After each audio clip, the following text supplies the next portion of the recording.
Mengkaji dan menyelami sejarah perjalanan hidup manusia sesungguhnya mampu memberikan spirit tersendiri dan pandangan dunia yang lebih luas, terutama sejarah perjuangan manusia dalam memperjuangkan kemerdekaan bangsanya ialah bagian penting dari episode perjalanan hidup sosok pejuang yang penting untuk dikaji, diteladani, dan dikisahkan kembali, termasuk terhadap orang-orang kalah dalam sejarah. Sosok Sekar Maji Marijan Kartosoewirjo misalnya memiliki peran penting dalam sejarah perjalanan kemerdekaan bangsa Indonesia. Namun, di balik perjuangannya ini, sosok Kartosoewirjo yang dikenal sebagai sosok religius lurus sekaligus pendiri DITII ini harus meregang nyawanya di tangan bangsanya sendiri. Bahkan dalam catatan sejarah Indonesia misalnya, dirinya justru dikecam dalam tinta merah hingga dianggap sebagai pemberontak.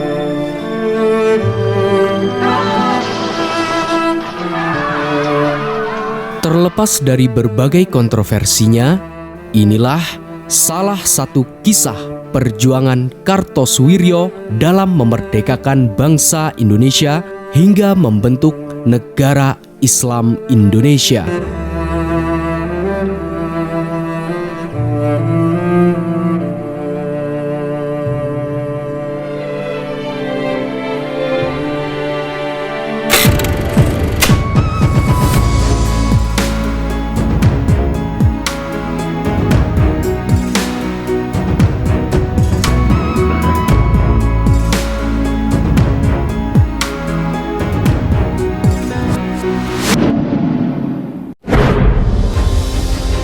Bensound.com.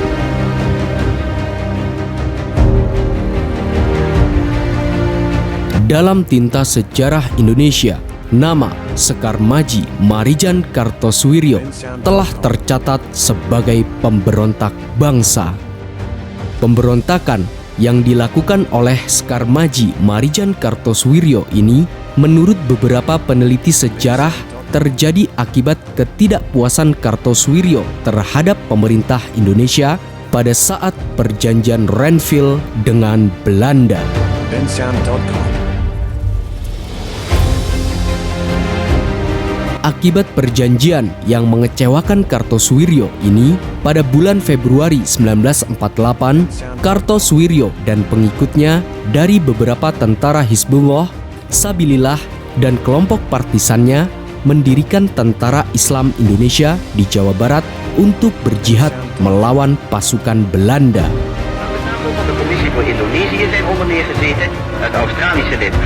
Kekecewaan Kartosoewirjo semakin bertambah ketika perjanjian Rum-Royen yang lagi-lagi justru malah merugikan bangsa Indonesia.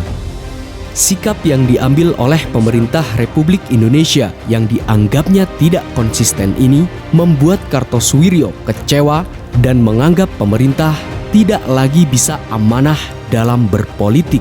Akhirnya, ia membulatkan tekadnya untuk memproklamasikan Negara Islam Indonesia atau NII.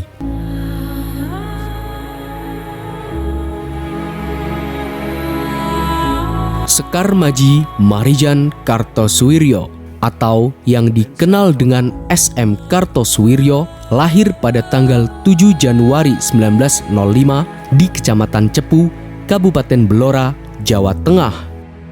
Kartosoewirjo kecil yang merupakan anak dari seorang ayah yang berprofesi sebagai mantri candu sebenarnya bukan seorang muslim yang taat karena ia kurang mendapatkan pembelajaran tentang agama.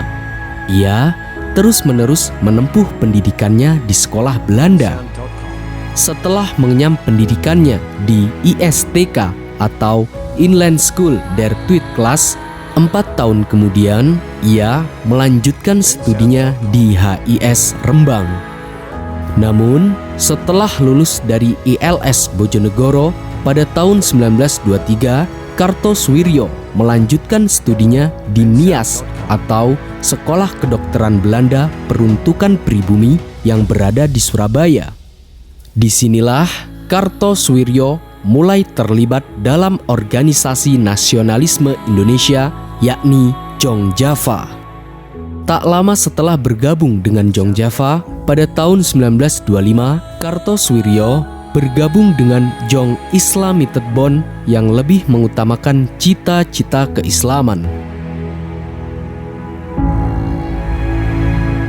Bergabungnya Kartosoewirjo dengan Jong Java dan Jong Islamited Bond membuat ia terlibat dalam pelaksanaan Sumpah Pemuda. Namun, pada tahun 1927, Kartosoewirjo kembali ke Bojonegoro karena ia dikeluarkan dari NIAS akibat ia dituduh menjadi aktivis berhaluan sosialis dan komunis. Hal ini didapati karena Kartosoewirjo mempunyai buku-buku sosialis komunis pemberian pamannya. Dikeluarkannya Kartosoewirjo yang dituduh sebagai seorang yang berhaluan sosialis komunis ini karena pada tahun 1927 Partai Komunis Indonesia melakukan pemberontakan kepada pemerintah Hindia Belanda. Namun, dengan mudah berhasil ditumpas oleh pemerintah Hindia Belanda. Akibatnya, banyak orang-orang yang terlibat atau memiliki kaitannya dengan PKI membuat pemerintah Hindia Belanda menumpasnya.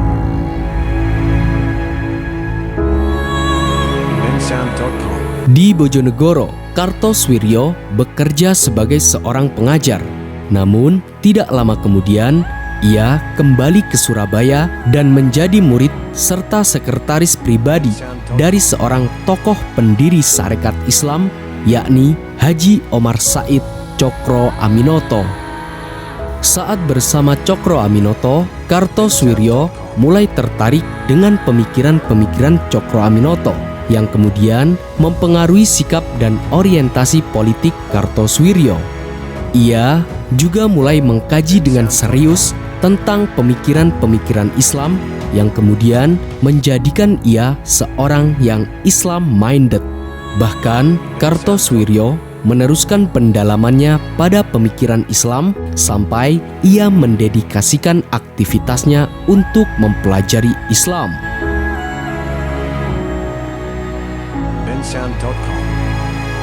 Saat berada di rumah Cokro Aminoto, Kartosoewirjo juga berjuang bersama Soekarno di Sarekat Islam.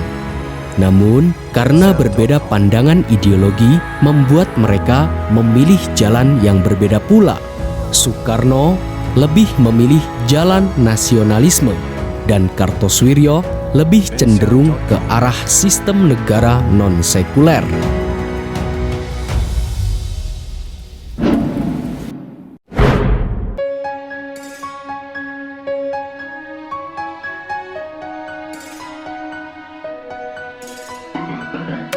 Seiring berjalannya waktu, pada bulan Desember 1927, karir politik Kartosoewirjo mulai melejit.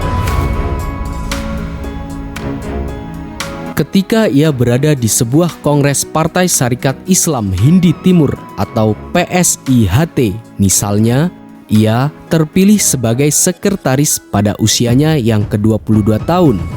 Kemudian, Kartosoewirjo pindah ke Jakarta karena dipindahnya kantor pusat yang mulanya berada di Surabaya ke Jakarta.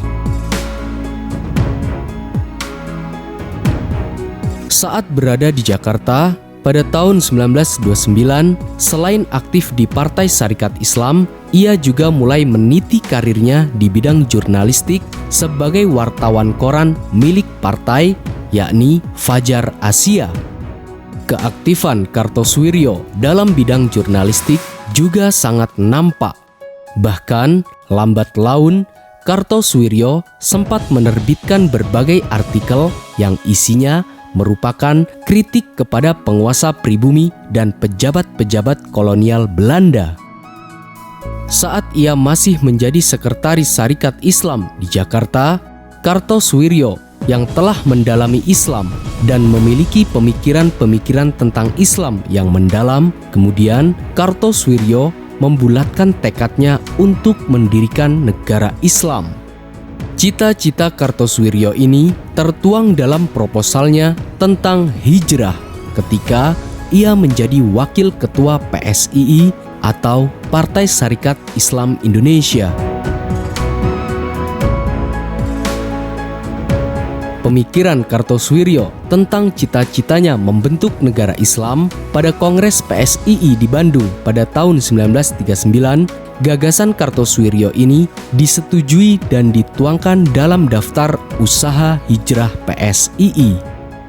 Kongres ini juga menyetujui Kongres PSII berikutnya yang diselenggarakan di Surabaya dan pendirian lembaga pendidikan kader yang didirikan di Malangbong dengan nama Sufah PSII. Namun, pada tahun yang sama terjadi perpecahan antara pihak PSII. Akibatnya, Kartosoewirjo bersama Kiai Haji Jusuf Tauziri dan Karman keluar dari PSII dan mendirikan Komite Pembela Kebenaran Partai Sarekat Islam Indonesia atau KPK PSII dengan tujuan mempertahankan khitoh perjuangan PSII atas dasar tafsir Al-Quran yang dipimpin oleh Kartosoewirjo.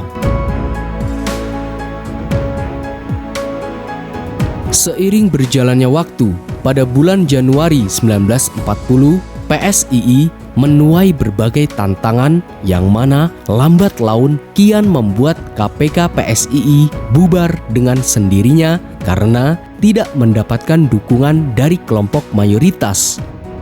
Karena itulah, Kartosoewirjo sendiri lebih aktif dalam perumusan Undang-Undang Dasar 1945 dalam Badan Perumusan Usaha-Usaha Persiapan Kemerdekaan Indonesia atau BPUPKI. Namun, di lain sisi, walaupun Kartosoewirjo mendukung kemerdekaan Indonesia dengan kepemimpinan Soekarno, akan tetapi Kartosoewirjo masih memegang keyakinannya bahwa Indonesia akan beralih menjadi negara Islam setelah Belanda beranjak dari Nusantara.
Tarik kembali pasukannya keluar dari Jawa Barat.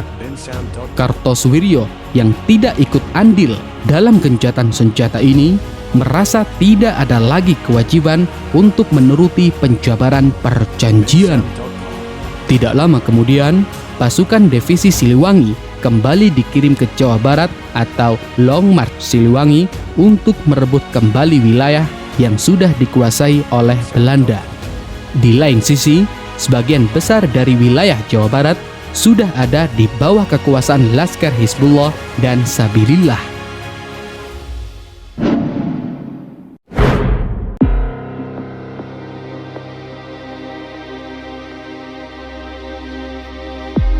Kembalinya pasukan divisi Siliwangi ke Jawa Barat dan memaksa pasukan Hizbullah dan Sabilillah untuk memberikan wilayah yang sudah dikuasainya adalah salah satu faktor perselisihan antara pasukan divisi Siliwangi dengan Hizbullah dan Sabilillah.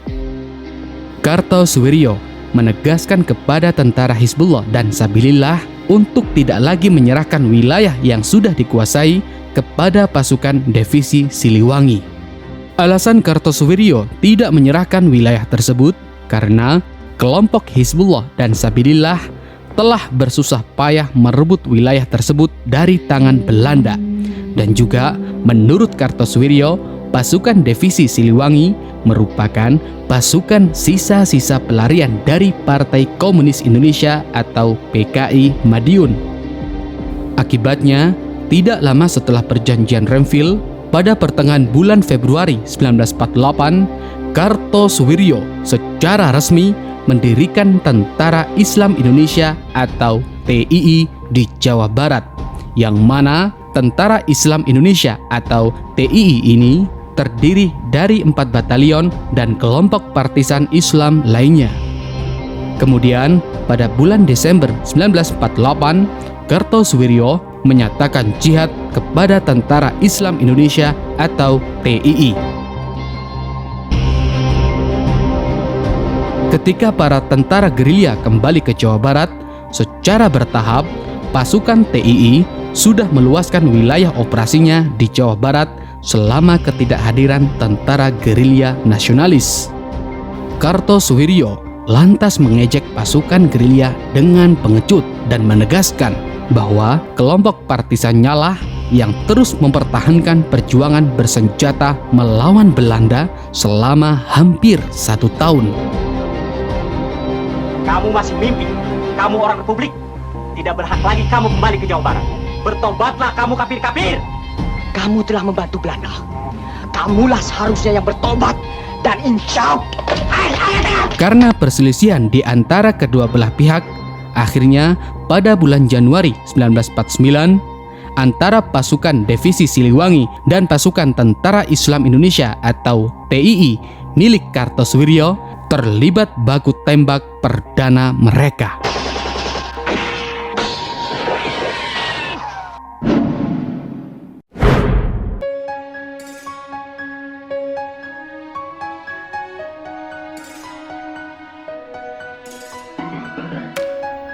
Seiring berjalannya waktu, pada tanggal 7 Mei 1949, perundingan antara pihak Indonesia dengan Belanda terjadi lagi dengan terselenggaranya perjanjian Rumroyen. Namun, dalam perundingan ini, lagi-lagi justru hanya merugikan pihak Indonesia. Kartosuwiryo pun mengecam perjanjian ini dan menyebutnya sebagai pengkhianatan total. Sikap politik yang memalukan ini membuat Kartosuwiryo mengatakan Rum dan Hatta yang akhir-akhir ini tidak tahu malu lagi menjual negara sampai habis atau obral besar-besaran. Sungguh memalukan sekali.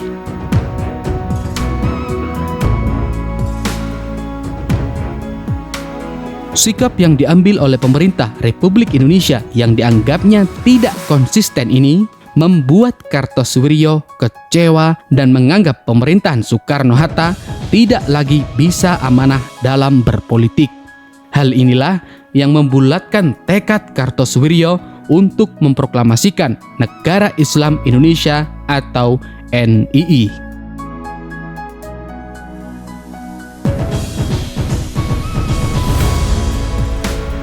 7 Agustus 1949 di Desa Cisampang, Kecamatan Cilugalar, Kawedanan, Cisayong, Kabupaten Tasikmalaya, Kartosuwiryo bersama dengan para pengikutnya memproklamasikan berdirinya Negara Islam Indonesia atau NII dan meresmikan Tentara Islam Indonesia atau TII dengan Kartosuwiryo sebagai pemimpinnya. Otomatis, wilayah Jawa Barat yang berada di bawah kekuasaannya dikenal sebagai wilayah Darul Islam. Dalam pergerakannya untuk menggalang massa dan memusnahkan lawannya, Darul Islam atau Tentara Islam Indonesia atau DITII meneror sejumlah pihak yang tidak setuju dengan Negara Islam Indonesia. Sebagaimana yang termaktub dalam buku NII sampai JI, menurut Salahuddin, mengacu pada Kitab Undang-Undang Hukum Pidana Negara Islam Indonesia atau NII, harta dan nyawa para penghuni Darul Harbi halal untuk diambil, sekalipun melalui cara kekerasan hingga peperangan. Akibat pergerakan DITI yang semakin beringas ini, membuat pemerintahan pusat menanggapi masalah ini dengan serius.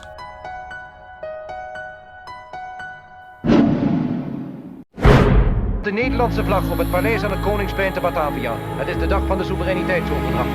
De sultan van Yogyakarta leidt de Indonesische delegatie bij de plechtigheid, die verder onder andere wordt bijgewoond door Dr. Hirschfeld, de hoge commissaris van Nederland in Indonesië. Permusuhan antara pemerintahan Republik Indonesia dengan Darul Islam semakin meningkat pasca Belanda mengakui kemerdekaan Indonesia pada tahun 1949 dan ketika pemerintahan Republik Indonesia yang bersikap tegas dengan kelompok pemberontak DITI dengan melakukan penumpasan di wilayah Jawa Barat. Namun, langkah pemerintahan Republik Indonesia ini justru membuat Darul Islam bersikeras untuk tidak meletakkan senjata. Walau demikian, militer Indonesia hanya bisa memberikan respon tidak serius terhadap tantangan Darul Islam karena mereka harus segera menanggapi kebutuhan mendesak guna menangani pemberontakan Belanda di dekat Bandung pada bulan Januari 1950.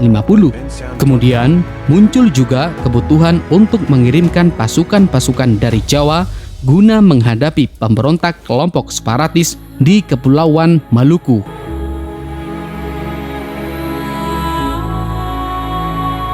Akibatnya, pada bulan Agustus tahun 1950, ketika Soekarno secara resmi mengumumkan pembentukan pemerintahan Republik Indonesia di Jakarta, Kartosuwiryo merasa percaya diri untuk menolak hak-hak golongan sekuler memegang pemerintahan.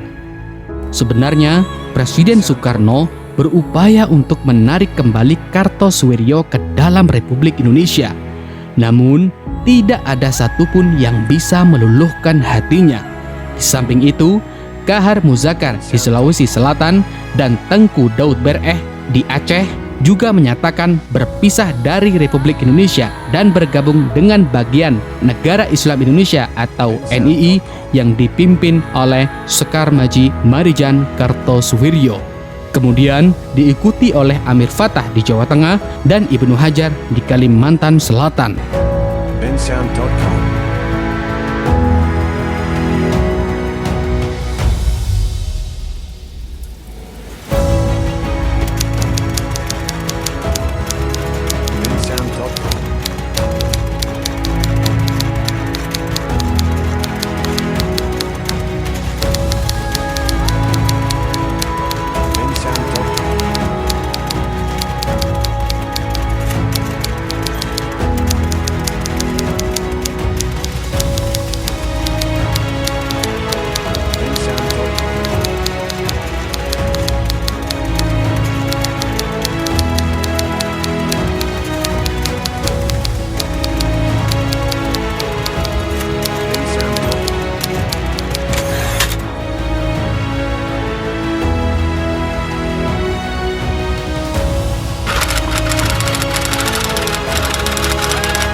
Akibat pergerakan DITI yang semakin menyebar luas dengan berbagai aksi teror dan kekejaman di berbagai wilayah, termasuk Jawa Barat, hingga upaya percobaan pembunuhan Presiden Soekarno, akhirnya membuat pemerintahan Republik Indonesia mengambil sikap yang lebih tegas lagi dengan menjalankan operasi militer untuk menangkap Kartosuwiryo.